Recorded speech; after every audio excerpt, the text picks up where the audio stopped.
Hello everyone. Today what we're going to do is I'm going to actually invite you into a lesson I just gave a few hours ago, and a lesson that I think a lot of you can benefit from understanding.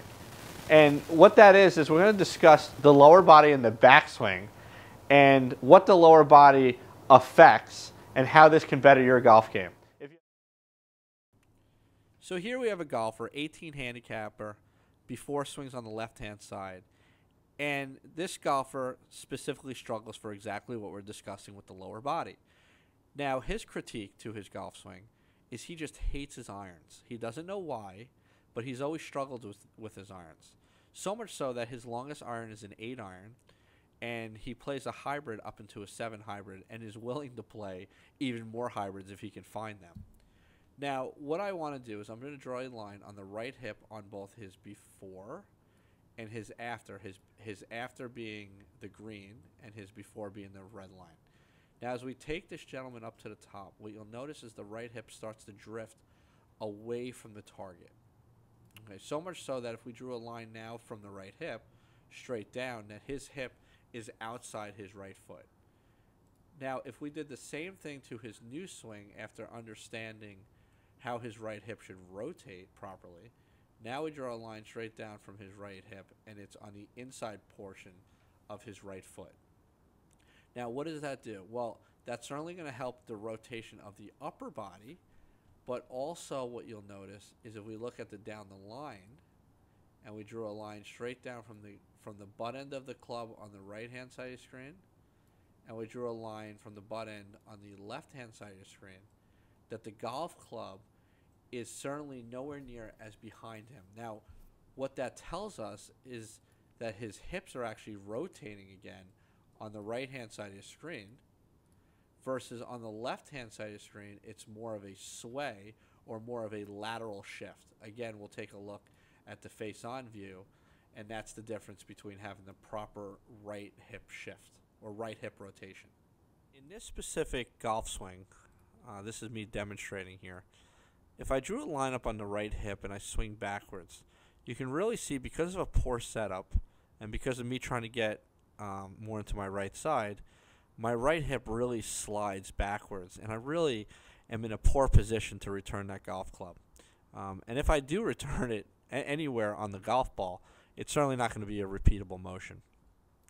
What you'll also notice is that if I look at this from a down the line standpoint, as I swing back in this poor lower body position, my left arm is just really, really vertical and in a place that's going to be very difficult to shallow out that golf club from. Furthermore, if we take a look at the graph here showing my lower body, this is my left foot versus my right foot. 49% of my left foot, 51% of my right foot. And this gray ball here in the middle is where my weight is evenly distributed at setup. Now, as I swing back, you'll notice that this ball goes really far to the right, and my weight has transferred too much into my right foot, certainly for an 8 iron. And what happens is now I'm at a position that, from a weight standpoint, has made it that much more difficult for me to get my weight to transfer into my left foot in time before I hit the golf club, as well as having my golf club in a poor position. Now, let's take a look at if we showed a better golf swing or a better right hip movement. Okay, so this is me in a better setup and my right hip in a better position. So as I swing to the top, what you'll see now is that the right hip is going to actually turn towards the target, towards my left foot, and that gives my upper body a much better rotation as well. So now I'm really in my right foot. Furthermore, what you'll see is now that my left arm is actually in a much better position, able to really shallow out that golf club and hit a very nice draw. But look at how deep my right hip has gone. Now, to help understand that a little bit more, let's go back to my diagram showing my feet.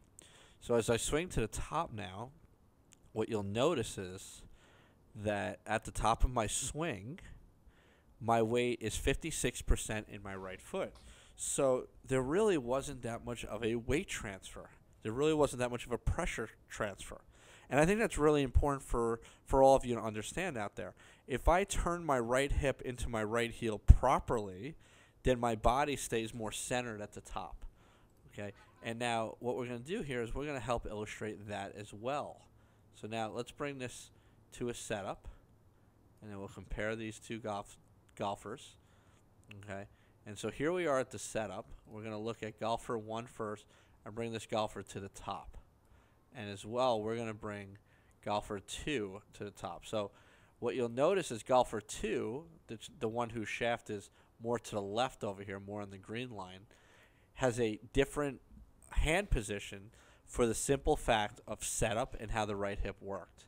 Now let's take a look at this as well from the face-on view. And I think this is really going to be quite telling. So if we really take a look here, look at how the spine has shifted forward and the hip is so far back. And then if you look at this new one, the upper body is in a whole different position because of the foot. Okay. Now again, just so we can go over this for a moment, the difference here is we have ourselves, let's get the proper data. The difference here is on the before with the swaying motion, the weight really swayed backwards, shown by this large white ball, and my weight is at 82% of my right foot. Now if we look at the better golfer and we take him to the top, and that right hip really turned properly and straightens properly, now my weight is 55% of my right foot, much different there. And look at that, the white ball is still centered over the golf ball, allowing me to really transfer my weight into my left foot at 78% before I hit that golf ball and really post up into a very nice balanced finish. Any questions, please let me know. So there you have it. I was able to really show you a mid to high handicap player that really didn't quite understand how the right hip should work and how it looks now. And I was also able to really demonstrate myself the before and after, as well as really capitalize using our Swing Catalyst force plate, which is a great tool for this specific subject. If you have any questions, please feel free to message me. I will be sure to be bringing out more videos just like this one. And if you have any questions or any specific topics that you'd like discussed, please let me know and I'll be sure to get it out there. Thank you very much. Thank you so much for following along, and I look forward to hearing from all of you soon.